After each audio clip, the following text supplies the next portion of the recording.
I used to supervise student teachers and I taught classroom management, and I think that area, the classroom management, I don't even like to call it classroom management anymore. I like to think about it more in terms of social dynamics of classroom settings. There's a lot of knowledge to be gained there, and there's a lot of knowledge from other fields like sociology and psychology that we can draw upon to improve how we think about that. And I think that's an area where teachers really need more help, and where schools of ed are really starting to think, we need to find a way of looking at this. So this is a place I think where we can do a lot.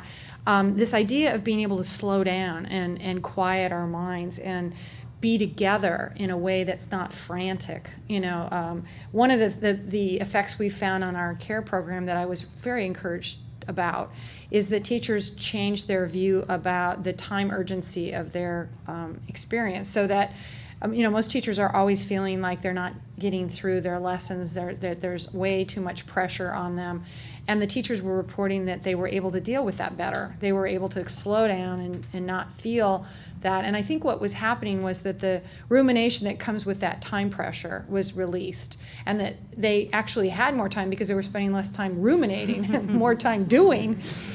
So helping that aspect, I think, will change the classroom, because if you've got a frantic teacher, you've got frantic children that are also feeling that pressure. And we all know that when you're feeling that pressure, it's harder to learn. We have to be modeling it with our students. Yes. So I will take it even beyond. There are certain strategies that you want to help students learn, but it's actually doing it. So I had this example with mindfulness, and I'm by no means any great practitioner of it. I wish I were.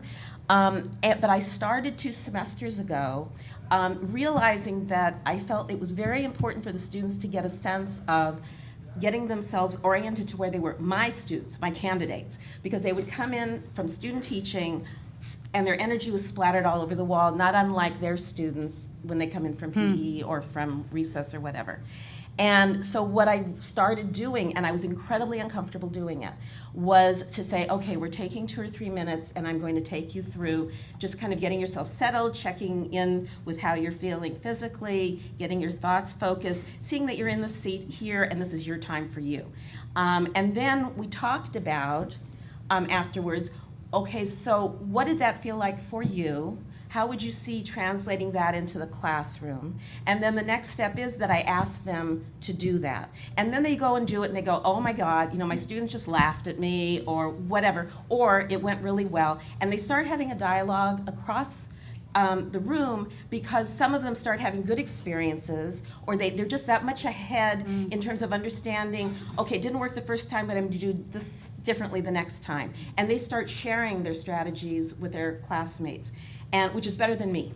And so the combination of us doing it in class for our own benefit, and then expecting them to carry it on in the class, and then to reflect back on it and say, well, why would you do this when you're a first-year teacher? I'm becoming less convinced that a course specifically on SEL is the magic bullet here for teacher preparation.